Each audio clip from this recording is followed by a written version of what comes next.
I guess I wanted to start by saying, you are our artist in residence, and the invitation typically for a fabric workshop artist in residence is to experiment. And I wonder what that means to you now, because you're on the kind of another side of the installation. You've been invited, you've worked through some kind of experiments, some tests, you've worked with our artists in the studio. How do you see experimentation? What does experimentation mean to you specifically with your practice? Because it can mean a lot of different things. I think for me, actually, what I've been learning about myself through this is that I think experimentation is partially about letting go of being successful, like Mm, actually letting go of being a perfectionist and trying to make something that you know is going to be working, or um, just loosen up what you're looking at so you can see it in a different way. And but I also feel it's been so educational because I've been able to say, I'm interested in this, I'm interested in this, and then just like do all the research myself and everyone else to try to figure out what those things are. And I don't know if they'll manifest necessarily in the show, but they'll definitely, absolutely. Now I understand a lot more and uh, about those specific things. And yeah, I feel like it's almost like learning. You know how they say education isn't about, or I say, I don't know if they say, but that education is really not about learning anything. It's about learning how to think critically.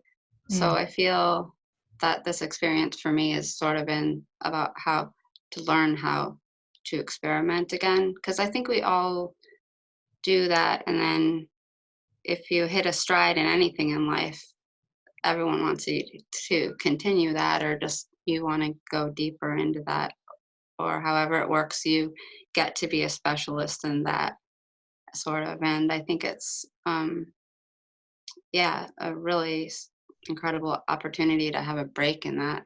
And I guess that's also how I feel about the installation in general, because it's this horrible tragedy crisis situation, but at the same time it's giving me time to have an installation that I've put a lot into already, and then take time to think about it and to actually stop it during the process, which would never happen in the normal world. Mhm. um, and to be able to think about it and redirect it if I want to or need to, or also listen to everyone else too and their feelings. And it's a really crazy time. And so I want to go back to the idea that for you, experimentation means in some ways loosening up, because we've talked a lot about control and but your way of working and your installations have very key ingredients. They have objects and perspectives and settings and vignettes that are charged. They are meant to give someone the feeling of being present, even though they are in an unfamiliar setting. You talk about the idea of being in an impossible space, and that you want to create this impossible space so that people feel more present than they ever have. And so I do think that there is a level of control needed to be able to create that. And so, yes, experimentation is loosening up, but I guess my question is, what aspects do you like to control? Because it's such an important aspect of your practice, because you have given yourself such a big responsibility of creating a charged environment for somebody else. So what do you like? What's important to you to have in the installation? The part of control in my work that I really enjoy is trying to find a way so that I'm the composer of all of these elements that to me have a very specific way that they fit together, either in opposition to each other or um, supporting each other. Kind of just the great network of contradictions that comes together in certain ways is what I really enjoy. But I also enjoy of like the very tiny details in making everything.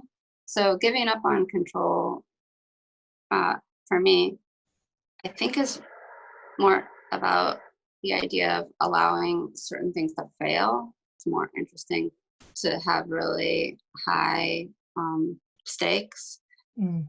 on what you want to do and then have a kind of failing version of what you're trying to do involved in one iteration of a piece, and then maybe you can figure it out farther down the line is actually a new thing for me because I've been really hard on myself for everything to work or it's out. Mm. So I think that that's interesting and probably really positive, and also positive in just all of our lives, because it's actually not a good way to live, to have everything have to be perfect or to be out. It's much more um, positive for everyone else around you too, to try things, and then when things don't work, sometimes it can be really beautiful also. Some of the things that you've been kind of grappling with and trying is the presence of static and what static is. Can you talk a little bit about that? Yeah, so the static originated in this idea of trying to create an illusion that looked like energy moving, sort of. And it was first based off of when I was in the hospital, really sick with pneumonia when I was 30. I saw these animals jumping all over the room that were like kind of transparent and made of TV static, sort of. So I had tried to make that in different ways before, but I settled on kind of this way of projecting light really fast onto another pattern of color, colored light onto a pattern of color in which parts of it are negated so it sparkles sort of, or makes static. So anyway, this has been a really long process, and I've tried many things with the studio staff, and it's like, I guess when you're trying to find a way to make something that is ethereal and maybe not doesn't exist in the real world, sort of, or I don't like the word ethereal, but something that actually doesn't really exist, everything is a failure kind of. Mhm. So I think all this research and trying and experimenting has just made me realize that it's probably a combination of all these failures that can create this thing that has the right feeling, but it might not exactly look the right way. Or, it's just like, I think you can't get closer to something you don't know how to do unless you fail like crazy all the way there. Yeah. Um, so that's been a really special experience for me, and also to have other people around me telling me, "We want you to try this. This is more important than the piece being good in the end," has been like really a gift. I don't know if very many people get to have that experience. When your work has so much to do with an interior space that you're offering other people to make it their own interior space, um, it's a lofty goal, and it is, and that you keep trying to get closer and closer to create your own space so that you can transfer it as an experience to someone else, um, is really complicated. And then you Yeah, have this other level of people around you who are like, is this the space? Have we made the space? Have we gotten it there? And you're like, maybe, but but you just have to keep trying and trying, especially. And I think that comes to you trying to create that environment for someone, that you're really trying to create a place of presentness for someone else, still offering them what you think it means to be present in your own world. I think that artists of any kind, if they can learn something from what they make after they made it, it's kind of like the real gift in all of it. And Mm. that's actually the fulfilling part of it, at least for me. But it's also the most difficult situation because you have to trust in stuff that you just have no idea if it's going to work or not. Those are things are very important to me because I think it would be really easy to make pieces that just manipulate people into feeling one way or another. Like, not, I mean, Disney can be amazing, but I think that that becomes entertainment is when you know what your goal is, and then you create something that manipulates people into feeling that way, and I'm not interested in doing that at all. Um, I think it's far more interesting to find out something about yourself through doing the piece and then looking back on it and hopefully seeing something about yourself that you didn't really want to see or know about, or like that's much more powerful to me, but it's also much more of an uncomfortable place to be working from all the Yeah. time. What becomes meaningful is the relationships of one thing and then the next thing. Right. And then, like, for instance, a good example of this is that I had really wanted to put these blankets into the installation, and they're blankets that you touch and they change color. But now, with the coronavirus thing happening, that has a totally different meaning and is like a really deadly meaning and actually a really dark thing because people are not supposed to touch anything. Hmm. And to touch something is, a gateway to illness. So, uh, I guess noticing those things and understanding how the meaning of everything is always shifting. You've had this kind of visual diary with us since you started working with the fabric workshop, and there's this term that I love that I think about a lot, which is an autotopography. And it's like an autobiography, obviously, but instead of writing, you're building and you're making. And so it's like a Ah, topographical representation of who you are. I do think about it that a lot in terms of your installation, that it is an autotopography, that we have built this kind of representation of who you are and what you care about and how you see the world.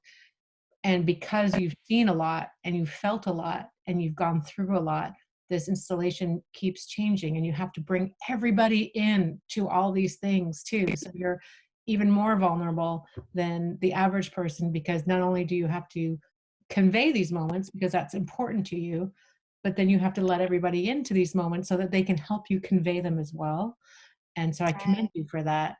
Um, and I think a lot about this moment right now. So we're talking about an installation that's at the Fabric Workshop that's 75% complete.